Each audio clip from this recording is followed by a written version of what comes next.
Ardazka algortako saltoki txikitxo bat da, non elikadura arduratzuko produktuak aurkitu ditzakezuen, batez ere bidezko merkataritzako produktuak, horien artean Oxfam Intermoneko produktu anitz, eta gure ustez produktu horiek eta gure dendan aurkitu daitezkeen produktu guztiak kalitateaz gain eta onura kualitatiboak izateaz gain beste konnotazio argiak dituzte, ez?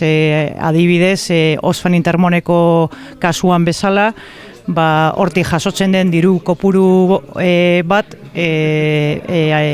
bideratzen dute behar duten jendea laguntzeko, ez? Errekurtso gitxiagoko jendea laguntzeko pobrezia dagoen herrialdetan eta gainera gure ingurunea zainduz.